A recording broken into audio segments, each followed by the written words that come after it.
ಪರಮಾತ್ಮನಿಗೆ ಅತ್ಯಂತ ಪ್ರಿಯವಾಗಿರುವಂಥದ್ದು ಗೋವು. ಗೋ ಬ್ರಾಹ್ಮಣ ಹಿತಾಯ ಚ. ಪರಮಾತ್ಮ ಗೋವುಗಳಿಗೆ ಬ್ರಾಹ್ಮಣರಿಗೆ ಹಿತವನ್ನು ಉಂಟು ಮಾಡುತ್ತಾನೆ. ಯಾಕೆ ಅಂತಂದರೆ ಗೋವುಗಳು ತುಂಬ ಸಾಧು ಪ್ರಾಣಿಗಳು, ಎಲ್ಲರಿಗೂ ಕೂಡ ಹಿತವಾದದ್ದನ್ನೇ ಬಯಸುತ್ತೆ. ಮನೆಯಲ್ಲಿ ಬೆಕ್ಕನ್ನು ಇಟ್ಕೊಳ್ಬಾರದು ಅಂತ ಹೇಳ್ತಾರೆ, ನಾಯಿಯನ್ನು ಇಟ್ಕೊಳ್ಬಾರದು ಅಂತ ಹೇಳ್ತಾರೆ. ಯಾಕೆ ಅಂತಂದರೆ ನಾಯಿ ಅಮೇಧ್ಯವನ್ನು ತಿನ್ನುತ್ತೆ, ಬೆಕ್ಕು ಅದೆಲ್ಲಿಯೋ ಬಾಯಿ ಹಾಕಿ ಬರ್ತದೆ, ಎಲ್ಲೋ ವಿಷಕಾರಿಯಾದಂತಹ ಸರ್ಪಕ್ಕೂ ಬಾಯಿ ಹಾಕಿ ಬರ್ತದೆ. ಅದು ಬಂದು ಇಲ್ಲಿ ನಮ್ಮ ಮನೆಯ ಹಾಲಿಗೆ ಬಾಯಿ ಹಾಕಿತು ಅಂತಾದರೆ ಆವಾಗ ಹಾಲೆಲ್ಲ ಅದು ಹಾಳಾಗತ್ತೆ, ಅದನ್ನು ನಾವು ಬಳಸಲಿಕ್ಕೆ ಆಗಲ್ಲ. ಹಾಗೆ ಅದರಿಂದ ಬರುವಂತಹ ರೋಮ ಅದು ಎಲ್ಲವೂ ಕೂಡ ಆಹಾರದಲ್ಲಿ ಸೇರಿಕೊಳ್ತು, ನಮ್ಮ ಹೊಟ್ಟೆಯೊಳಗೆ ಸೇರಿಕೊಳ್ತು ಅಂತಾದರೆ ಅದು ವಿಷಕಾರಿ. ಅದು ಹಾಗೆ ಅದು ತನಗೆ ವಿಷಬಾಧೆ ಆಗಬಾರದು, ಅದನ್ನು ತಡ್ಕೊಳ್ಳುತ್ತೆ, ಅದರಲ್ಲಿ ಆಸಕ್ತಿ ಇದೆ, ಅದರ ನಾಲಿಗೆಯಲ್ಲಿ ಅಮೃತ ಇದೆ. ಆದರೆ ಇನ್ನೊಬ್ಬರಿಗೆ ಅದರಿಂದ ಹಿಂಸೆ ಆಗುತ್ತೆ. ಅಷ್ಟು ಮಾತ್ರ ಅಲ್ಲ, ಆ ಬೆಕ್ಕು ಅದು ಕೇಡನ್ನು ಬಯಸತ್ತಂತ. ಇವನು ನನಗೆ ಆಹಾರವನ್ನು ನೀಡ್ತಾ ಇದ್ದಾನೆ, ನಾನು ಬಿಟ್ಟು ಹೋಗುವಂತಿಲ್ಲ, ಇವನು ಒಳ್ಳೆಯದಾಗೋದು ಬೇಡ ಅಂತ ಹೇಳಿ ಕೇಡನ್ನು ಬಯಸತ್ತಂತ. ನಾಯಿ ಕೇಡನ್ನು ಬಯಸುತ್ತೆ. ಹೀಗಾಗಿ ಅಂತಹ ಪ್ರಾಣಿಗಳನ್ನು ಇಟ್ಕೊಳ್ಬಾರದು ಅಂತ ಶಾಸ್ತ್ರ ಹೇಳುತ್ತೆ. ಇವತ್ತು ಅನೇಕರಿಗೆ ಅದು ಪ್ರಿಯವಾಗಿರುತ್ತೆ, ಆದರೆ ಶಾಸ್ತ್ರ ಹೇಳುತ್ತೆ ಅದನ್ನು ಮನೆಯಲ್ಲಿ ಪೋಷಣೆ ಮಾಡಬಾರದು ಅಂತ, ಅದನ್ನು ಮನೆಯಲ್ಲಿ ಬೆಳೆಸಬಾರದು. ಆದರೆ ಗೋವುಗಳನ್ನು ಅವಶ್ಯವಾಗಿ ಮನೆಯಲ್ಲಿ ಇಟ್ಕೊಳ್ಬೇಕು ಅಂತ. ಇವತ್ತು ಲೋಕದಲ್ಲಿ ವಿಪರೀತ ಇದೆ ಪರಿಸ್ಥಿತಿ. ಗೋವುಗಳನ್ನು ಯಾರಾದರೂ ಇಟ್ಕೊಳ್ತೇವೆ ಅಂತಂದರೆ ಅವರಿಗೆ ಅವಕಾಶ ಇಲ್ಲ. ಅಕ್ಕಪಕ್ಕದವರು ಅವರು ಕಿರಿಕಿರಿ ಮಾಡ್ತಾರೆ, ನೀವು ಗೋವುಗಳನ್ನು ಇಟ್ಟುಕೊಳ್ತೀರಿ ಅಂತ ಹೇಳಿ. ಗೋವುಗಳಿಂದ ಪ್ರತಿಯೊಂದು ಕೂಡ ಗೋವಿನ ಆ ಶ್ವಾಸ ಅದು ಹಿತಕಾರಿ, ಶರೀರಕ್ಕೆ ಹಿತಕಾರಿ. ವೃಕ್ಷಗಳ ಹತ್ತಿರ ಹಗಲು ಹೊತ್ತಿನಲ್ಲಿರಬಹುದೇ ಹೊರತು ರಾತ್ರಿ ಹೊತ್ತಿನಲ್ಲಿರೋ ಹಾಗಿಲ್ಲ. ಗೋವುಗಳು ಹಾಗಲ್ಲ, ಗೋವುಗಳ ಹತ್ತಿರ ಇದ್ದರೆ ಸಾಕು, ಅದರ ಶ್ವಾಸ ಬಿಡಿದ್ರೆ ಸಾಕು, ನಮ್ಮ ರೋಗಗಳ ಪರಿಹಾರ ಆಗ್ತದೆ. ಅದರ ಶರೀರದ ಗಂಧ ನಮಗೆ ಹಿತಕಾರಿ. ಗೋಮೂತ್ರ, ಗೋಮಯ ಎಲ್ಲವೂ ಕೂಡ ಲಕ್ಷ್ಮಿಯ ಸನ್ನಿಧಾನ. ಸರ್ವ ಸಸ್ಯೋದಯಾರ್ಥಂ ಯಾ ಕರೀಷಿಣಿ. ವಾದಿರಾಜರು ಶ್ರೀ ಶ್ರೀ ಶ್ರವಣದರ್ಪಣದಲ್ಲಿ ಹೇಳ್ತಾರೆ, ಲಕ್ಷ್ಮೀದೇವಿ ಗೋಮಯದಲ್ಲಿ ಆ ಸಗಣಿಯಲ್ಲಿ ಇದ್ದಾಳಂತೆ. ಯಾಕೆ ಅಂತಂದರೆ ಜನರಿಗೆ ಧಾನ್ಯಗಳ ಪ್ರಾಪ್ತಿಯಾಗಲಿ, ಸಂಪತ್ತು ಬರಲಿ, ಧಾನ್ಯ ಸಂಪತ್ತು ಬರಲಿ. ಧಾನ್ಯ ಬರೋದು ಹೇಗೆ? ಗೊಬ್ಬರ ಹಾಕಬೇಕು ತಾನೆ. ಗೊಬ್ಬರ ಹಾಕಿದರೆ ಧಾನ್ಯ ಬರುತ್ತದೆ. ಭೂರೂಪಳಾಗಿ ಅಲ್ಲಿ ಧಾನ್ಯವನ್ನು ನೀಡುತ್ತಾಳೆ. ಗೋಮಯದಲ್ಲಿ ಇದ್ದು ಆ ಧಾನ್ಯಗಳ ಆ ಸಸ್ಯಗಳಿಗೆ ಸಮೃದ್ಧಿಯನ್ನು ನೀಡ್ತಾ ಇದ್ದಾಳೆ. ನೋಡಿ, ಅದಕ್ಕೆ ತಾಯಿ ಅಂತ ಹೇಳೋದು. ಲಕ್ಷ್ಮೀದೇವಿ ತಾಯಿ ಯಾಕೆ ಅಂತಂದರೆ ವಾದಿರಾಜರು ಎಷ್ಟು ಸೊಗಸಾಗಿ ಹೇಳ್ತಾರೆ. ಶ್ರೀ ಶ್ರೀ ಶ್ರವಣದರ್ಪಣದಲ್ಲಿ ಹೇಳುವಂತಹ ಮಾತು, ಸರ್ವ ಸಸ್ಯೋದಯಾರ್ಥಂ ಯಾ ಕರೀಷಿಣಿ ಅಂತ. ಇಂತಹ ಲಕ್ಷ್ಮೀ ಸನ್ನಿಧಾನ ಇರುವ ಗೋಮೂತ್ರ, ಗೋಮಯಗಳು, ಇದನ್ನು ಹೊತ್ತಿರುವಂತಹ ಗೋವು ಅದು ಪರಮಾತ್ಮನಿಗೆ ಬಹಳ ಪ್ರೀತಿ. ಯಾಕೆ? ಲಕ್ಷ್ಮೀದೇವಿ ಇದ್ದಾಳೆ ನೋಡಿ, ಎಲ್ಲ ತನಗೆ ಬೇಕಾಗಿರುವಂತಹ ಎಲ್ಲ ದೇವತೆಗಳಲ್ಲಿ ನೆಲೆಸಿದ್ದಾರೆ. ಹೀಗಾಗಿ ಪರಮಾತ್ಮನಿಗೆ ಗೋವು ಅಂತಂದರೆ ಬಹಳ ಪ್ರೀತಿ. ಅದು ಕೊಡುವಂತಹ ಹಾಲಾಗಲಿ, ಮೊಸರಾಗಲಿ, ಬೆಣ್ಣೆ ಆಗಲಿ, ತುಪ್ಪ ಆಗಲಿ, ಪ್ರತಿಯೊಂದು ಕೂಡ ಪುಷ್ಟಿಕರ, ತುಷ್ಟಿಕರ, ಆರೋಗ್ಯಕರ. ಅಂತಹ ಗೋವು ಪರಮಾತ್ಮನಿಗೆ ಬಹಳ ಪ್ರಿಯ ಅಂತನೋ ದೃಷ್ಟಿಯಿಂದ ಬ್ರಹ್ಮದೇವರು ವೇಷ ಬದಲಾಯಿಸುಂಬ ಅಂತ ಹೇಳಿದರಂತೆ. ಭೂದೇವಿ ಅದಕ್ಕೆ ಗೋರೂಪದಲ್ಲಿ ಬಂದಿದ್ದಾಳಂತೆ. ಬಂದು ಪರಮಾತ್ಮನ ಹತ್ರ ಪ್ರಾರ್ಥನೆಗೆ ಅಂತ ಎಲ್ಲರೂ ಕೂಡ ಹೋಗ್ತಾ ಇದ್ದಾರೆ. ವಿರಿಂಚ್ಯ ವೈರಿಂಚಿ ಮುಖಾಮರೇಶಾಃ ಸ್ವಪಾರತಂತ್ರ್ಯಂ ಭುವಿ ದರ್ಶಯಂತಃ ಹರಿಂ ಧರಾ ಕಾರ್ಯಕೃತೆ ಗೃಣಂತಃ ಪುರಾನ್ನಿರೇಯುರ್ ಹೃದಿತಂ ಸ್ಮರಂತಃ. ದೇವತೆಗಳೆಲ್ಲ ಹೋಗ್ತಾ ಇದ್ದಾರಂತೆ. ಯಾಕೆ ಹೋಗ್ತಿದ್ದಾರೆ ಇವರೆಲ್ಲ? ಅವರಿಗೆಲ್ಲ ಆಶ್ಚರ್ಯ ಆಗುತ್ತೆ.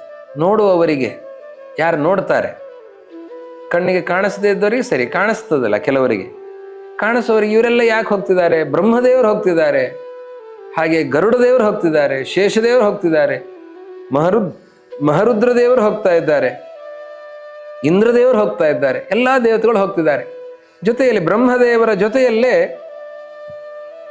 ಗೋರೂಪಳಾದಂತಹ ಭೂಮಿ ಇದ್ದಾಳೆ. ಯಾಕೆ ಹೋಗ್ತಿದ್ದಾರೆ ಇವರೆಲ್ಲ? ಪ್ರಾರ್ಥನೆಗೋಸ್ಕರ ಹೋಗ್ತಾ ಇದ್ದಾರೆ. ನೋಡಿ, ಈ ಪ್ರಸಂಗವೇ ದೇವರ ಪಾರಮ್ಯವನ್ನು ತಿಳಿಸಿಕೊಡ್ತಾ ಇದೆ. ವಾದಿರಾಜರು ಅದನ್ನು ನಮಗೆ ಮನದಟ್ಟಾಗುವಂತೆ ಹೇಳ್ತಾರೆ. ನೋಡಿ, ಯಾರು ದೊಡ್ಡವರು ಅಂತನೋ ಗೊಂದಲ ಅನೇಕರಲ್ಲಿದೆ. ಬ್ರಹ್ಮ ವಿಷ್ಣು ಮಹೇಶ್ವರರು 3 ಜನ, ಇವರು ಪ್ರಧಾನರಾಗಿರುವಂಥವ್ರು ಅಂತ ಜಗತ್ತೆಲ್ಲ ಕೊಂಡಾಡ್ತಾ ಇದೆ. ಈ 3 ಜನರಲ್ಲಿ ದೊಡ್ಡವರು ಯಾರು ಅಂತನೋ ಗೊಂದಲ ಬಂದರೆ ನೋಡಿ, ಜೀವನ ಚರಿತ್ರೆಗಳನ್ನು ನೋಡಿದಾಗ, ಎಲ್ಲ ಅವತಾರಗಳ ಲೀಲೆಗಳನ್ನು ಗಮನಿಸಿದಾಗ ನಮಗೆ ಅರ್ಥ ಆಗತ್ತೆ. ಈ ಕೃಷ್ಣಾವತಾರದ ಪ್ರಸಂಗಗಳನ್ನು ನಾವು ಗಮನಿಸಿದರೆ ಆವಾಗ ಯಾರು ದೊಡ್ಡವರು ಅಂತ ನಾವು ಅರ್ಥ ಮಾಡಿಕೊಳ್ಳಬಹುದು. ಹೇಗೆ ಅರ್ಥ ಮಾಡಿಕೊಳ್ಳಬಹುದು? ಪ್ರಾರ್ಥನೆ ಮಾಡಲಿಕ್ಕೆ ಅಂತ ಹೋಗ್ತಾ ಇದ್ದಾರೆ. ಯಾರನ್ನ ಪ್ರಾರ್ಥಿಸಲಿಕ್ಕೆ ಹೋಗ್ತಾ ಇದ್ದಾರೆ? ನಾರಾಯಣನನ್ನ ಪ್ರಾರ್ಥಿಸಲಿಕ್ಕೆ ಹೋಗ್ತಾ ಇದ್ದಾರೆ. ಹೋಗ್ತಾ ಇರೋರು ಯಾರು? ಬ್ರಹ್ಮ, ಗರುಡ, ಶೇಷ, ರುದ್ರ, ಇಂದ್ರ, ಧರ, ಇವರೆಲ್ಲ ಹೋಗ್ತಾ ಇದ್ದಾರೆ. ಹಾಗಾದರೆ ಯಾರ ಹತ್ರ ಹೋಗ್ತಾ ಇದ್ದಾರೆ ಅವರು ದೊಡ್ಡವರು, ಯಾರು ಹೋಗ್ತಾ ಇದ್ದಾರೆ ಪ್ರಾರ್ಥನೆ ಮಾಡ್ಲಿಕ್ಕೆ ಹೋಗ್ತಾ ಇದ್ದಾರೆ ಅವರು ಚಿಕ್ಕವರು ಅಂತನ್ನೋದು ಅದರಿಂದಲೇ ಗೊತ್ತಾಗ್ತಾ ಇದೆ. ಈ ಘಟನೆಯಿಂದಲೇ ನಮಗೆ ಬ್ರಹ್ಮ ವಿಷ್ಣು ಮಹೇಶ್ವರರಲ್ಲಿ ಯಾರು ದೊಡ್ಡವರು ಅಂತನೋ ಸಂಶಯಕ್ಕೆ ಉತ್ತರ ಇದೆ ಅಂತಾರೆ ವಾದಿರಾಜರು. ಹೀಗೆ ಅವರು ಎಲ್ಲರೂ ಕೂಡ ಸೇರಿ ಕ್ಷೀರ ಸಮುದ್ರದ ದಡಕ್ಕೆ ಬಂದಿದ್ದಾರಂತೆ. ಹಾಲಿನ ಸಮುದ್ರ, ಕ್ಷೀರ ಸಮುದ್ರದ ಮಧ್ಯದಲ್ಲಿ ಶೇಷ ಪರ್ಯಂಕದಲ್ಲಿ ಪರಮಾತ್ಮ ಪವಡಿಸಿದ್ದಾನೆ. ಪರಮಾತ್ಮನ ಪಾದ ಸಂವಹನವನ್ನು ಮಾಡ್ತಾ, ಪಾದಗಳನ್ನು ಒತ್ತುತ್ತಾ ಲಕ್ಷ್ಮೀದೇವಿ ಅಲ್ಲಿ ಇದ್ದಾಳೆ. ಆ ಕ್ಷೀರ ಸಮುದ್ರದ ದಡಕ್ಕೆ ಬಂದು, ಕ್ಷೀರ ಸಮುದ್ರದ ಮಧ್ಯಕ್ಕೆ ಹೋಗೋದು ಹೇಗೆ? ಸೇತುವೆ ನಿರ್ಮಾಣ ಮತ್ತೊಂದು ಯಾವುದಿಲ್ಲ, ಇದ್ದಲ್ಲಿಗೆ ದೇವರು ಬರ್ತಾನೆ, ಪ್ರಾರ್ಥನೆ ಮಾಡಿದರೆ ಬರ್ತಾನೆ. ಇವರೆಲ್ಲ ಹೋದರಂತೆ, ಕೈ ಮುಗಿದು ಪ್ರಾರ್ಥನೆಯನ್ನು ಮಾಡ್ತಾ ಇದ್ದಾರೆ. ಹೇಗೆ ಪ್ರಾರ್ಥನೆಯನ್ನು ಮಾಡಬೇಕು? ಪ್ರತಿಯೊಬ್ಬರೂ ಕೂಡ ತಮಗೇನು ಸಾಧ್ಯನೋ ಅದರಂತೆ ಪರಮಾತ್ಮನ ಪ್ರಾರ್ಥನೆಯನ್ನು ಮಾಡ್ತಾರೆ. ದೇವರ ಹತ್ರ ಹೋಗುವಾಗ ನಮ್ಮ ಹತ್ರ ಏನಿದೆ ಅದನ್ನು ತಗೊಂಡು ಹೋಗಬೇಕು. ನಮ್ಮ ಮನೆಯಲ್ಲಿ ಚೆನ್ನಾಗಿ ಹೂ ಬೆಳೆದಿದೆ, ದೇವರ ಪೂಜೆ ನಡೀತಾ ಇದೆ, ನಾವು ನಮ್ಮ ಮನೆಯಲ್ಲಿ ಬೆಳೆದಿರುವಂಥ ಹೂವನ್ನು ತಗೊಂಡು ಹೋಗ್ಬೇಕು. ಪೂಜೆ ನಡೀತಾ ಇದೆ, ನೀವು ಇದನ್ನ ಆ ದೇವರ ಪೂಜೆಗೆ ಇದನ್ನು ಬಳಸಿ ಅಂತ. ನಮ್ಮ ಮನೆಯಲ್ಲಿ ಹಸು ಇದೆ, ಹಸುವಿನ ಹಾಲನ್ನು ತಗೊಂಡು ಹೋಗ್ಬೇಕು, ಅಭಿಷೇಕಕ್ಕೆ ನೀವು ಇದನ್ನು ಬಳಸಿ ಅಂತ. ಹಾಗೆ ನಮ್ಮ ಹತ್ರ ಏನಿದೆ ಅದನ್ನ ದೇವರಿಗೆ ಒಪ್ಪಿಸಬೇಕು. ಹಾಗೆ ನಾವು ಏನು ಮಾಡ್ಲಿಕ್ಕೆ ಸಾಧ್ಯ, ಯಾವ ರೀತಿಯಾದ ವ್ರತವನ್ನು ಮಾಡ್ಲಿಕ್ಕೆ ಸಾಧ್ಯ, ಯಾವ ರೀತಿಯಾದಂತಹ ನಿಯಮವನ್ನು ಪಾಲಿಸಲಿಕ್ಕೆ ಸಾಧ್ಯ, ಅದಕ್ಕನುಗುಣವಾಗಿ ನಾವು ಅನುಷ್ಠಾನವನ್ನು ಮಾಡಿದರೆ ದೇವರು ಮೆಚ್ಚುತ್ತಾನೆ.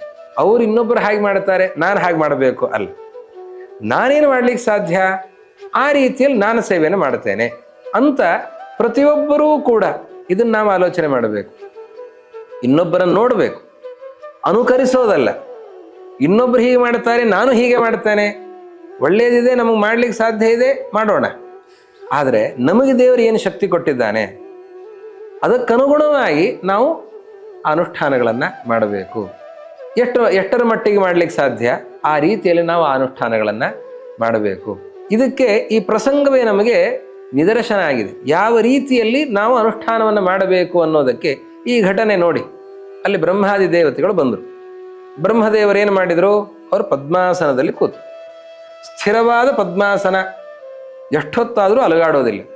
ಆ ರೀತಿಯಲ್ಲಿ ಪದ್ಮಾಸನವನ್ನು ಬಂಧನ ಮಾಡಿ, ಆ ರೀತಿಯಲ್ಲಿ ಪದ್ಮಾಸನವನ್ನು ಹಾಕಿಕೊಂಡು ಹಾಗೆ ಗಟ್ಟಿಯಾಗಿ ಒಂದೇ ರೀತಿಯಲ್ಲಿ ಸಮಂ ಕಾಯ ಶಿರೋಗ್ರೀವಂ ಅಂತ ಕೃಷ್ಣ ಗೀತೆಯಲ್ಲಿ ಹೇಳಿದಂತೆ ಅಚಲವಾಗಿ ಆ ಕಡೆ ಈ ಕಡೆ ಅಲುಗಾಡದಂತೆ ಬೆನ್ನು ಹುರಿ ಪೂರ್ತಿಯಾಗಿ ನೇರವಾಗಿ ನೆತ್ತಿಯ ತನಕ ನೇರವಾಗಿ ಕುಳಿತುಕೊಂಡು ಹಾಗೆ ಧ್ಯಾನವನ್ನು ಮಾಡುತ್ತಾ ಇದ್ದಾರೆ ಬ್ರಹ್ಮದೇವರು. ಕುಳಿತಿರುವ ಆಸನ ಪದ್ಮಾಸನ. ಪದ್ಮಾಸನದಲ್ಲಿ ಕುಳಿತು ಅವರು ಧ್ಯಾನವನ್ನು ಮಾಡ್ತಾ ಇದ್ದಾರೆ. ಹೀಗಾಗಿ ವಾದಿರಾಜರಂತಾರೆ ಅವತ್ತಿಂದಲೇ ಅವರಿಗೆ ಪದ್ಮಾಸನ ಅಂತ ಹೆಸರು ಬಂದದ್ದು ಅಂತ. ಯಾಕೆ ಅಂತಂದ್ರೆ ಅವರು ಪರಮಾತ್ಮನ ಧ್ಯಾನ ಮಾಡುವಾಗ ಪದ್ಮಾಸನದಲ್ಲಿ ಕೂತಿದ್ದಾರಲ್ಲ, ಹಾಗೆ ಸ್ಥಿರವಾದ ಆಸನವನ್ನ ಬಹು ದೀರ್ಘಕಾಲದಲ್ಲಿ ಧಾರಣೆ ಮಾಡ್ತಾ ಇದ್ದಾರೆ. ಆದ್ದರಿಂದಾಗಿ ಅವರು ಪದ್ಮಾಸನ ಅಂತ ಪ್ರಸಿದ್ಧಿ ಅವರಿಗೆ. ಹಾಗೆ ಒಬ್ಬೊಬ್ಬ ದೇವತೆಗಳಿಗೂ ಕೂಡ ಅಂತಹ ಹೆಸರುಗಳು ಬರ್ತಾ ಇವೆ. ಶೇಷದೇವರು ಸಂಕಲ್ಪವನ್ನು ಮಾಡಿದ್ರಂತೆ, ನಾನು ಪರಮಾತ್ಮ ಪ್ರತ್ಯಕ್ಷ ಆಗುವಲ್ಲಿಯ ತನಕ, ಅವನು ಆದೇಶವನ್ನು ಮಾಡುವಲ್ಲಿಯ ತನಕ, ಅನುಗ್ರಹವನ್ನು ಮಾಡುವಲ್ಲಿಯ ತನಕ ನಾನು ಯಾವುದೇ ಆಹಾರವನ್ನು ಸ್ವೀಕಾರ ಮಾಡೋದಿಲ್ಲ, ಕೇವಲ ಗಾಳಿಯನ್ನು ಮಾತ್ರ ಸ್ವೀಕಾರ ಮಾಡಿಕೊಂಡು ನಾನು ತಪಸ್ಸನ್ನು ಮಾಡುತ್ತೇನೆ ಅಂತ ಶೇಷದೇವರು ಹಾಗೆ ಸಂಕಲ್ಪವನ್ನು ಮಾಡಿ ತಪಸ್ಸನ್ನು ಮಾಡಿದರಂತೆ. ಹೀಗಾಗಿ ಅವರು ಯಾವಾಗ ಆಹಾರವನ್ನು ಸೇವನೆ ಮಾಡೋದಿಲ್ಲ, ಕೇವಲ ಗಾಳಿಯನ್ನು ಸ್ವೀಕಾರ ಮಾಡ್ತೇನೆ ಅಂತ ಸಂಕಲ್ಪವನ್ನು ಮಾಡಿದ್ರು, ಅವರು ವಾಯುಭಕ್ಷ ಅಂತ ಆದರು. ಸರ್ಪ ಹಾಗೆ ತಾನೆ, ಸರ್ಪದ ಸ್ವಭಾವ ಹಾಗೆ. ಇದು ಕಾವ್ಯಮಯವಾದಂತಹ ವರ್ಣನೆ. ಲೋಕದಲ್ಲಿ ಪ್ರಸಿದ್ಧವಾಗಿರುವಂತಹ ವಿಷಯ. ಬ್ರಹ್ಮದೇವರು ಪದ್ಮಾಸನ, ಶೇಷದೇವರು ವಾಯುಭಕ್ಷ, ಇಂದ್ರದೇವರು ಸಹಸ್ರಾಕ್ಷ. ಇದಕ್ಕೆ ಒಂದು ಔಚಿತ್ಯವನ್ನು ತೋರಿಸ್ತಾ ಯಾಕೆ ಅವರು ಸಹಸ್ರಾಕ್ಷರಾಗಿದ್ದಾರೆ, ಯಾಕೆ ಅವರು ಪದ್ಮಾಸನರಾಗಿದ್ದಾರೆ, ಯಾಕೆ ಇವರು ವಾಯುಭಕ್ಷರಾಗಿದ್ದಾರೆ ಅನ್ನೋದಕ್ಕೊಂದು ಸ್ವಾರಸ್ಯವನ್ನು ಹೇಳಿ ಕಾರಣವನ್ನು ಕೊಟ್ಟು ಹೀಗಿದ್ದಾರೆ ಅಂತ ಹೇಳ್ತಾರೆ. ಇದನ್ನ ಕಾವ್ಯದಲ್ಲಿ ಕಾವ್ಯಲಿಂಗ ಅಲಂಕಾರ ಅಂತ ಕರೀತಾರೆ. ಅಲಂಕಾರ, ಹೀಗೆ ಕಾವ್ಯಲಿಂಗ ಅಲಂಕಾರದಲ್ಲಿ ಈ ವಿಷಯವನ್ನ ಬಣ್ಣಿಸ್ತಾ ಇದ್ದಾರೆ. ಯಾಕೆ ಹೀಗಿದ್ದಾರೆ ಅಂದರೆ ದೇವರನ್ನ ಮೆಚ್ಚಿಸೋದಕ್ಕೋಸ್ಕರ ಅವರು ಪದ್ಮಾಸನದಲ್ಲಿ ಕೂತಿದ್ದಾರೆ, ಆದ್ದರಿಂದ ಪದ್ಮಾಸನ ಅಂತ ಪ್ರಸಿದ್ಧರಾಗಿದ್ದಾರೆ. ಪರಮಾತ್ಮನನ್ನು ಮೆಚ್ಚಿಸೋದಕ್ಕೆ ಗಾಳಿಯನ್ನ ಕುಡಿದುಕೊಂಡು ಅವರಿದ್ದಾರೆ, ಆದ್ದರಿಂದಾಗಿ ಅವರು ವಾಯುಭಕ್ಷ ಅಂತ ಪ್ರಸಿದ್ಧರಾಗಿದ್ದಾರೆ. ಇನ್ನು ಇಂದ್ರದೇವರು, ಅವರು ಪರಮಾತ್ಮ ಎಲ್ಲಿ ಯಾವಾಗ ಬರ್ತಾನೆ ಹೇಗೆ ಬರ್ತಾನೆ ಗೊತ್ತಿಲ್ಲ, ಅದಕ್ಕೆ ಅವರು ಮೈಯೆಲ್ಲ ಕಣ್ಣು ಮಾಡ್ಕೊಂಡು ಕೂತಿದ್ದಾರಂತೆ. ಎಲ್ಲಿ ದೇವರು ಬರ್ತಾನೆ, ಎಲ್ಲಿ ಕಾಣಿಸ್ತಾನೆ, ನಾನು ಇಲ್ಲಿಗೆ ನೋಡ್ತಾ ಇರೋದು ಅಥವಾ ಕಣ್ಣು ಮುಚ್ಚಿ ಕೂತಿರೋದು, ಅವನು ಪ್ರತ್ಯಕ್ಷ ಆಗಿ ಅದೃಶ್ಯನಾಗಿ ಬಿಟ್ರೆ ಅದಕ್ಕೆ ಎಲ್ಲಿ ದೇವರು ಬಂದರೂ ಕೂಡ ನಾನು ಅವನನ್ನು ನೋಡಬೇಕು. ಅದಕ್ಕೆ ಮೈ ತುಂಬ ಕಣ್ಣು ಮಾಡಿಕೊಂಡು ಕೂತಿದ್ದಾರೆ ಇಂದ್ರದೇವರು. ಹೀಗಾಗಿ ಅವರು ಸಹಸ್ರಾಕ್ಷ ಅಂತ ಅನಿಸಿಕೊಂಡಿದ್ದಾರೆ. ರುದ್ರದೇವರು, ಅವರು ಪರಮಾತ್ಮನ ಪ್ರೀತಿಗಾಗಿ, ಪರಮಾತ್ಮನ ಧ್ಯಾನಕ್ಕಾಗಿ ಅವರು ದಿಗಂಬರರಾಗಿದ್ದಾರೆ. ತದಾ ತದನ್ಯಾನ್ಯಪಹಾಯ ಹೇಯಾನ್ಯರಕ್ತ ಚಿತ್ತ ಸವಿಂಚ ಪುತ್ರ ಸ್ತುವನ್ ಗಿರೀಶೋಪಿ ಗಿರಾಮುರಾರಿಂ ಅನಂಗಜಿತ್ ದಿಗ್ವಸನೋ ಬಭೂವ. ವೈರಾಗ್ಯ, ಯಾವುದೇ ಆಸಕ್ತಿಗಳು ಕೂಡ ಇಲ್ಲ, ಯಾವ ಅಭಿಲಾಷೆಗಳು ಕೂಡ ಇಲ್ಲ, ಕಾಮನನ್ನೇ ಗೆದ್ದವರು. ಆದ್ದರಿಂದ ಅನಂಗಜಿತ್ ಅಂತ ಅನಿಸಿಕೊಂಡಿದ್ದಾರೆ. ಕಾಮಧಕ್ ಅಂತ ಕರೀತಾರೆ. ಕಾಮದಹ, ಕಾಮನನ್ನ ಸುಟ್ಟವರು. ಅನಂಗಜಿತ್ ಅಂತ ಕರೀತಾ ಇದ್ದಾರೆ. ಹಾಗೆ ಪರಮಾತ್ಮನನ್ನ ಮೆಚ್ಚಿಸೋದಕ್ಕೋಸ್ಕರ ದಿಗಂಬರರಾಗಿ ಅವರು ಕೂತಿದ್ದಾರೆ. ದಿಗ್ವಸನಃ ಬಭೂವ, ದಿಗಂಬರರಾಗಿ ಇದ್ದಾರೆ. ಇನ್ನ ದೇವತೆಗಳು, ಎಲ್ಲ ದೇವತೆಗಳು ಕೂಡ ಅವರು ದೇವರು ಯಾವಾಗ ಬರ್ತಾನೆ ಹೇಗೆ ಬರ್ತಾನೆ ನೋಡಬೇಕು ಅವನನ್ನು. ಅದಕ್ಕೆ ಅವರೆಲ್ಲ ನಿದ್ದೆ ಮಾಡ್ತಾ ಇಲ್ಲಂತ. ಅಕಸ್ಮಾತ್ ಏನಾದರೂ ನಿದ್ದೆ ಮಾಡುವಾಗ ಮಲಗಿರೋದು ದೇವರು ಬಂದು ಪ್ರತ್ಯಕ್ಷನಾಗಿ ಮತ್ತೆ ಅದೃಶ್ಯನಾಗಿ ಬಿಟ್ರೆ ಅದಕ್ಕೆ ತಪ್ಪಿ ಹೋಗುತ್ತಲ್ಲ, ದೇವರ ದರ್ಶನ ತಪ್ಪಿ ಹೋಗುತ್ತೆ. ಅವರೊಬ್ಬರೇ ತಪಸ್ಸು ಮಾಡ್ತಾ ಇದ್ರೆ ಇವರಿಗೋಸ್ಕರ ದರ್ಶನ ಕೊಡಬೇಕು, ಇವ್ರು ನೋಡೋ ತನಕ ಬಿಡಲ್ಲ. ಆದರೆ ಎಲ್ಲರೂ ಸೇರಿ ತಪಸ್ಸನ್ನು ಮಾಡುವಾಗ ಯಾರೋ ಒಬ್ಬರು ಮಲಗಿಬಿಟ್ಟಾಗ ದೇವರು ಬಂದು ಅದೃಶ್ಯನಾಗಿ ಹೋಗಬಹುದು. ಅದಕ್ಕಾಗಿ ಎಲ್ಲ ದೇವತೆಗಳು ಕೂಡ ಅವರು ಎಚ್ಚರದಲ್ಲಿದ್ದಾರಂತೆ, ನಿದ್ದೆಯನ್ನೇ ಮಾಡ್ತಾ ಇಲ್ಲ, ನಿದ್ದೆಗೆಟ್ಟು ತಪಸ್ಸನ್ನು ಮಾಡ್ತಾ ಇದ್ದಾರೆ. ಅದಕ್ಕೆ ಅವರನ್ನ ಅಸ್ವಪ್ನ ಅಂತ ಕರೀತಾರೆ. ದೇವತೆಗಳು ಅಸ್ವಪ್ನ, ಅವರಿಗೆ ನಿದ್ದೆ ಇಲ್ಲ, ಅದು ಅವರ ಸ್ವಭಾವ. ಇದು ಯಾಕೆ ಬಂದದ್ದು ಅಂತಂದ್ರೆ, ದೇವತೆಗಳು ನಿರಂತರವಾಗಿ ಪರಮಾತ್ಮನ ಆರಾಧನೆ ಮಾಡಬೇಕು, ಅವನನ್ನು ಕಾಣಬೇಕು ಅಂತ ದೃಷ್ಟಿಯಿಂದ ಅಸ್ವಪ್ನ, ನಿದ್ದೆಯನ್ನೇ ಮಾಡಲ್ಲಂತ. ನಮಗೆ ನಿದ್ದೆ ಸಾಕಾಗಲ್ಲ ಅಂತ ಹೇಳಿ ಮಾತ್ರ ಹಿಂಡ್ಕೊಂಡು ನಿದ್ದೆಯನ್ನು ಮಾಡ್ತೇವೆ. ಅವರು ನಿದ್ದೆಯನ್ನೇ ಮಾಡಲ್ಲ. ಯಾಕೆ ಅಂತಂದ್ರೆ, ಎಲ್ಲಿ ಅಷ್ಟು ಹೊತ್ತು ಮಾಡುವಾಗ, ನಿದ್ದೆ ಮಾಡುವಾಗ ಪರಮಾತ್ಮನ ಆರಾಧನೆ ತಪ್ಪಿ ಹೋಗುತ್ತೋ, ಪರಮಾತ್ಮನ ದರ್ಶನ ತಪ್ಪಿ ಹೋಗುತ್ತೋ ಅಂತ. ಅದಕ್ಕಾಗಿ ಅವರು ನಿದ್ದೆಯನ್ನೇ ಮಾಡಲ್ಲ. ಅಷ್ಟು ಮಾತ್ರ ಅಲ್ಲ, ಕಣ್ಣು ರೆಪ್ಪೆಯನ್ನು ಮಿಟುಕಿಸೋದೇ ಇಲ್ಲಂತ. ಕಣ್ಣು ರೆಪ್ಪೆಯನ್ನು ಮಿಟುಕಿಸಿದರೆ ಅದಕ್ಕೇನು ಒಂದು ಕ್ಷಣನೂ ಬೇಕಾಗಿಲ್ಲ. ಆ ಹೊತ್ತಿನಲ್ಲಿ ದೇವರ ದರ್ಶನ ತಪ್ಪಿ ಹೋಗುತ್ತಲ್ಲ, ದೇವರು ಕಾಣಿಸ್ತಾ ಇರ್ತಾನೆ. ಆ ಕಣ್ಣು ರೆಪ್ಪೆ ಮಿಟುಕಿಸೋ ಹೊತ್ತಿನಲ್ಲಿ ಅಷ್ಟು ಹೊತ್ತು ದೇವರ ದರ್ಶನ ತಪ್ಪಿ ಹೋಗತ್ತೆ. ಅದಕ್ಕಾಗಿ ಕಣ್ಣು ರೆಪ್ಪೆಯನ್ನು ಮಿಟುಕಿಸದೇನೆ ಅವರು ತಪಸ್ಸನ್ನು ಮಾಡ್ತಾ ಇದ್ದಾರೆ. ಹೀಗಾಗಿ ಅವರನ್ನ ಅನಿಮಿಷ ಅಂತ ಕರೀತಾರೆ. ಕಣ್ಣು ರೆಪ್ಪೆಯನ್ನು ಮಿಟುಕಿಸೋದು ಅದು ನಿಮಿಷ, ಮಿಟುಕಿಸದೇ ಇರೋದು ಅದು ಅನಿಮಿಷ. ಹೀಗಾಗಿ ದೇವತೆಗಳನ್ನು ಅನಿಮಿಷ, ಅಸ್ವಪ್ನ ಅಂತ ಕರೀತಾ ಇದ್ದಾರೆ. ಭೂದೇವಿ ಅವಳು ವಿಶೇಷವಾಗಿ ತಪಸ್ಸನ್ನು ಮಾಡ್ತಾಳೆ. ಯಾಕೆ? ತನಗಾಗಿ ಭೂಮಿಯಲ್ಲಿ ಪರಮಾತ್ಮ ಅವತಾರ ಮಾಡಬೇಕಾಗಿದೆ, ತನ್ನ ಸಂಕಟವನ್ನು ದೂರ ಮಾಡಬೇಕಾಗಿದೆ. ಅದಕ್ಕಾಗಿ ಭೂದೇವಿ ತಪಸ್ಸನ್ನು ಮಾಡುವಾಗ ಹಸಿವೆ, ಬಾಯಾರಿಕೆ ಅದನ್ನೆಲ್ಲ ದೂರ ಮಾಡಿಕೊಂಡು, ಯಾವುದನ್ನೂ ಕೂಡ ಆಹಾರವನ್ನು ಸ್ವೀಕಾರ ಮಾಡದೇನೆ, ಯಾವ ನೀರನ್ನೂ ಕುಡಿಯದೇನೆ ಎಲ್ಲವನ್ನು ಗೆದ್ದು ಅವಳು ತಪಸ್ಸನ್ನು ಮಾಡ್ತಾ ಇದ್ದಾಳೆ. ಅವಳಿಗೆ ಹಸಿವೆ ಬಾಯಾರಿಕೆ ಆಗೋದಿಲ್ವ? ಹಾಗಾದರೆ ಅವಳು ಆಹಾರವನ್ನು ಸ್ವೀಕಾರ ಮಾಡೋದಿಲ್ಲ, ನೀರು ಕುಡಿಯೋದಿಲ್ಲ ಅಂದರೆ ಹಸಿವೆ ಆಗುತ್ತೋ ಇಲ್ಲ, ಅವಳಿಗೆ ಬಾಯಾರಿಕೆ ಆಗುತ್ತೋ ಇಲ್ಲೋ? ಆಗತ್ತೆ. ಹಾಗಾದರೆ ಕುಡಿತಾ ಇಲ್ಲ ಅಂತಂದರೆ ಸಹಿಸಿಕೊಳ್ಳುತ್ತಾಳೆ. ಸಹನೆ ಅನ್ನೋದು ಅವಳ ಸ್ವಭಾವ, ಸಹಿಸಿಕೊಳ್ಳುತ್ತಾಳೆ. ಅದಕ್ಕೆ ಅವಳಿಗೆ ಬಂದಂತಹ ಹೆಸರು ಸರ್ವಂ ಸಹ. ಸರ್ವಂ ಸಹ ವಸುಮತಿ ಅಂತ ಭೂಮಿಯನ್ನ ಹೇಳ್ತಾರೆ. ಭೂದೇವಿ ಸರ್ವಂ ಸಹ. ಯಾಕೆ ಸರ್ವಂ ಸಹ? ಎಲ್ಲವನ್ನು ಸಹಿಸಿಕೊಳ್ಳುತ್ತಾಳೆ. ಯಾಕೆ? ಉಳಿದವರು ಒದ್ದರೂ ಸಹಿಸಿಕೊಳ್ಬಹುದು. ಹಸುವೆಯನ್ನು ಸಹಿಸಿಕೊಳ್ಳಿ ಅಂತಂದ್ರೆ 1 ಗಂಟೆ ಸಹಿಸಿಕೊಳ್ಬಹುದು, 2 ಗಂಟೆ ಸಹಿಸಿಕೊಳ್ಬಹುದು. ಅದಾದ್ಮೇಲೆ ಸಹಿಸಿಕೊಳ್ಳಿಕ್ಕೆ ಆಗೋದಿಲ್ಲ. ಏನಾದರೂ ತಿನ್ನಲೇಬೇಕು, ಬಾಯಾರಿಕೆ ಆಗತ್ತೆ. ಹಸುವೆಯನ್ನಾದರೂ ಹೇಗಾದರೂ ಕಷ್ಟಪಟ್ಟು ಸಹಿಸಿಕೊಳ್ಬಹುದು. ಬಾಯಾರಿಕೆಯನ್ನು ಸಹಿಸೋದು ಇನ್ನೂ ಕಷ್ಟ ಆಗತ್ತೆ. ನೀರನ್ನೇ ಸ್ವೀಕಾರ ಮಾಡಲಿಲ್ಲ ಅಂತಾದರೆ ಪ್ರಾಣವೇ ಹೋಗುವಂತಹ ಸಾಧ್ಯತೆ ಇರ್ತದೆ. ಆದ್ದರಿಂದ 1 ದಿವಸ ಸ್ವೀಕಾರ ಮಾಡದೇ ಇರಬಹುದು, 2 ದಿವಸ ಸ್ವೀಕಾರ ಮಾಡದೇ ಇರಬಹುದು. ಇನ್ನು 15 ದಿವಸ ಹಾಗೆ ನೀರು ಕುಡಿಯದೇನೆ ಇರ್ಲಿಕ್ಕಾಗತ್ತಾ? ಮಾನವರಿಗೆ ಆಗೋದಿಲ್ಲ. ನೀರು ಕುಡಿಯದೇ ಇರ್ಲಿಕ್ಕಾಗೋದಿಲ್ಲ. ಹಸುವೆಯನ್ನ ಗೆಲ್ಲೋದು, ಬಾಯಾರಿಕೆಯನ್ನು ಗೆಲ್ಲೋದು, ಇದನ್ನೆಲ್ಲವನ್ನು ಸಹಿಸಿಕೊಳ್ಳೋದು.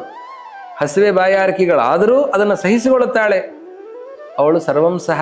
ನಾವು ಒದ್ದರೂ ಸಹಿಸಿಕೊಳ್ಳುತ್ತಾಳೆ, ನಾವು ತುಳಿದ್ರೂ ಸಹಿಸಿಕೊಳ್ಳುತ್ತಾಳೆ, ಉಳಿದ್ರೂ ಸಹಿಸಿಕೊಳ್ಳುತ್ತಾಳೆ, ಮಲಮೂತ್ರಗಳ ವಿಸರ್ಜನೆಯನ್ನು ಮಾಡಿದರೂ ಸಹಿಸಿಕೊಳ್ಳುತ್ತಾಳೆ. ತಾಯಿ ನಮ್ಮನ್ನು ಬೀಳಿಸಲ್ಲ, ನಮ್ಮನ್ನು ಹೆಗಲ ಮೇಲೆ ಹೊತ್ತಿದ್ದಾಳೆ, ಧಾರಣೆ ಮಾಡುತ್ತಾ ಇದ್ದಾಳೆ, ಅನುಗ್ರಹಿಸ್ತಾ ಇದ್ದಾಳೆ ಭೂದೇವಿ. ಅಂತಹ ಭೂದೇವಿ ತನಗೆ ಆಗುವ ಹಸುವೆ ಬಾಯಾರಿಕೆಗಳನ್ನು ಸಹಿಸಿಕೊಂಡು ಅವಳು ಪರಮಾತ್ಮನ ಕುರಿತಾಗಿ ತಪಸ್ಸನ್ನು ಮಾಡುತ್ತಾ ಇದ್ದಾಳೆ. ಆದ್ದರಿಂದ ಸರ್ವಂ ಸಹ ಅಂತ ಅನಿಸಿಕೊಂಡಿದ್ದಾಳೆ.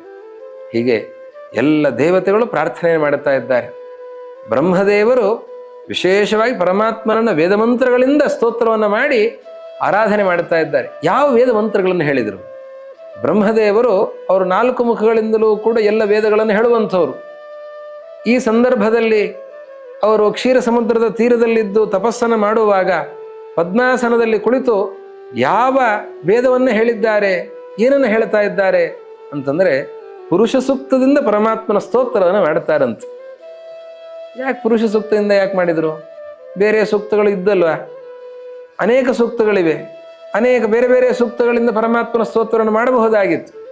ಅದೆಲ್ಲ ಬಿಟ್ಟು ಪುರುಷ ಸೂಕ್ತದಿಂದಲೇ ಪರಮಾತ್ಮನ ಸ್ತೋತ್ರವನ್ನು ಯಾಕೆ ಮಾಡ್ತಾ ಇದ್ದಾರೆ? ಎಲ್ಲ ವೇದಗಳ ಸಾರ ಪುರುಷ ಸೂಕ್ತ. ವಾದಿರಾಜರು ಚಮತ್ಕಾರದಿಂದ ಹೇಳ್ತಾರೆ, ಪುರುಷ ಸೂಕ್ತವನ್ನೇ ಅವರು ಆರಿಸಿಕೊಳ್ಳಲಿಕ್ಕೆ ಒಂದು ಕಾರಣ ಇದೆ. ಏನದು? ಸಹಸ್ರ ಕಾರ್ಯೇಷು ಭವಾನ್ ಸಮರ್ಥಃ ಸಹಸ್ರ ನೇತ್ರಾನನ ಪಾಣಿಪಾದಃ ಇತೀವ ವಿಜ್ಞಾಪಯಿತುಂ ವಿರಿಂಚಃ ಸ್ತುತಿಂ ಸ ಪುಂಸೂಕ್ತಗತಾಂತತಾನ.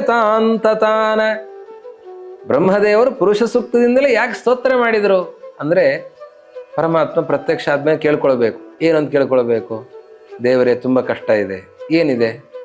ಕಂಸ ತೊಂದರೆ ಕೊಡ್ತಾ ಇದ್ದಾನೆ, ಹೌದಾ? ಜರಾಸಂಧ ತೊಂದರೆ ಕೊಡ್ತಾ ಇದ್ದಾನೆ, ಮುಗಿತಾ? ನರಕಾಸುರ ತೊಂದರೆ ಕೊಡ್ತಾ ಇದ್ದಾನೆ, ಮುಗಿತಾ? ಇಲ್ಲ, ಇನ್ನಷ್ಟು ಪಟ್ಟಿ ಮುಂದುವರಿಸಬೇಕು. ಅಲ್ಲಿ ಕಾಳಿಯ ಬರುತ್ತಾನೆ, ಅವನು ಯಮುನೆಯ ಮಡುವಿನಲ್ಲಿ ಸೇರಿಕೊಳ್ತಾನೆ. ಅರಿಷ್ಟಾಸುರ ಇದ್ದಾನೆ, ಕೇಶಿ ಇದ್ದಾನೆ, ಪೂತನ ಇದ್ದಾಳೆ, ಶಕಟಾಸುರ ಇದ್ದಾನೆ, ತೃಣಾವೃತ ಇದ್ದಾನೆ, ಆಮೇಲೆ ದುರ್ಯೋಧನ, ಕಲಿಯೇ ದುರ್ಯೋಧನನಾಗಿ ಬರ್ತಾ ಇದ್ದಾನೆ. ಅವರಿಗೆಲ್ಲ ಪ್ರೇರಕನಾಗಿ ಅವರಿಗೆಲ್ಲರಿಗೂ ಕೂಡ ಬುದ್ಧಿಯನ್ನು ಕೆಡಿಸೋದಕ್ಕೆ ಶಕುನಿ ಇದ್ದಾನೆ. ಅದೇ ರೀತಿಯಲ್ಲಿ ಅವನ ಮಾತುಗಳನ್ನು ಕೇಳಲಿಕ್ಕೆ ದುಶ್ಯಾಸನ ಇದ್ದಾನೆ. ಹೀಗೆ ದುಷ್ಟರ ಸಂಖ್ಯೆ ಅದು ಬೆಳೀತಾ ಇದೆ. ಹೌದು, ನಾನು ಎಲ್ಲಿ ಕೆಲಸ ಮಾಡಬೇಕು? ಮಥುರೆಯಲ್ಲಿ ಮಾಡಬೇಕಾ? ಇಲ್ಲ ಮಗಧ ದೇಶದಲ್ಲಿ ಕಾರ್ಯವನ್ನು ಮಾಡಬೇಕಾ? ಇಲ್ಲ ಪ್ರಾಗ್ಜ್ಯೋತಿಷ ಪಟ್ಟಣದಲ್ಲಿ ಕೆಲಸವನ್ನು ಮಾಡಬೇಕಾ?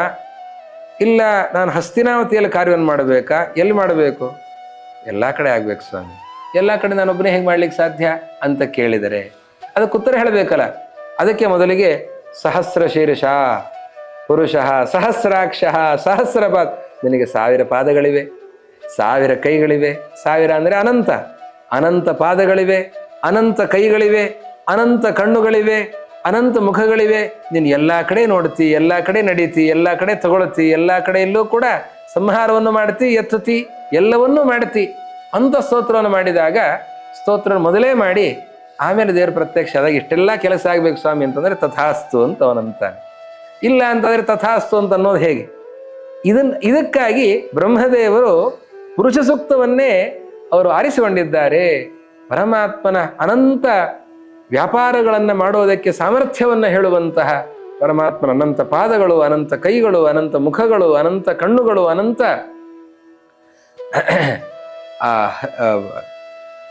ಈ ಎಲ್ಲ ಅನಂತ ಅನ್ನೋದನ್ನು ತಿಳಿಸೋದಕ್ಕೋಸ್ಕರ ಬ್ರಹ್ಮದೇವರು ಈ ಪುರುಷ ಸೂಕ್ತದಿಂದ ಸ್ತೋತ್ರವನ್ನು ಮಾಡಿದ್ದಾರೆ ಅಂತ ವರ್ಣನೆ ಮಾಡುತ್ತಾ ಇದ್ದಾರೆ. ಹೀಗೆ ಅವರ ತಪಸ್ಸು ಮುಂದುವರಿತಾ ಇದೆ. ಆ ತಪಸ್ಸು ಮುಂದುವರೆದಾಗ ಅವರ ತಪಸ್ಸಿಗೆ ಮೆಚ್ಚಿ ಪರಮಾತ್ಮ ಅಲ್ಲಿ ಪ್ರಕಟನಾಗ್ತಾನೆ.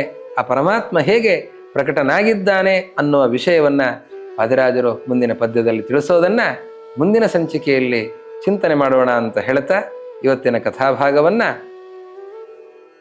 ವಾದಿರಾಜರ ಅಂತರ್ಯಾಮಿಯಾಗಿರುವ ಹಯಗ್ರೀವಾಭಿಂದನಾದ ಶ್ರೀಕೃಷ್ಣನ ಪಾದಗಳಲ್ಲಿ ಅರ್ಪಿಸೋಣ.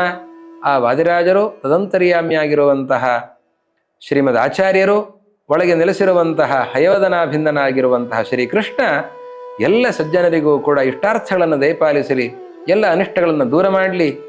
ತಪಸ್ಸಿನ ಬಗ್ಗೆ ನಾವು ಕೇಳಿದ್ದೇವೆ. ಹೀಗೆ ದೇವತೆಗಳು ಈ ರೀತಿಯಲ್ಲಿ ಅಚಲವಾಗಿ ತಪಸ್ಸನ್ನು ಮಾಡಿ ಪರಮಾತ್ಮನನ್ನು ಮೆಚ್ಚಿಸ್ಕೋತಾ ಇದ್ದಾರೆ ಅಂತ, ಹಾಗೆ ಅದನ್ನು ಕೇಳುತ್ತಾ ಅದನ್ನು ಮೆಲುಕು ಹಾಕ್ತಾ ನಾವು ಅಲ್ಪ ಮಟ್ಟಿಗೆ ಸ್ವಲ್ಪ ಏಕಾಗ್ರತೆಯಿಂದ ಧ್ಯಾನವನ್ನು ಮಾಡುವ ಪ್ರಯತ್ನ ನಮ್ಮದಾಗಲಿ. ಅದಕ್ಕೆ ಪರಮಾತ್ಮನ ಅನುಗ್ರಹ ನಮಗೆ ಇರಲಿ ಅಂತ ಪ್ರಾರ್ಥಿಸ್ತಾ ಎರಡು ಮಾತನ್ನ ಶ್ರೀ ಗುರು ಮಧ್ವೇಶ.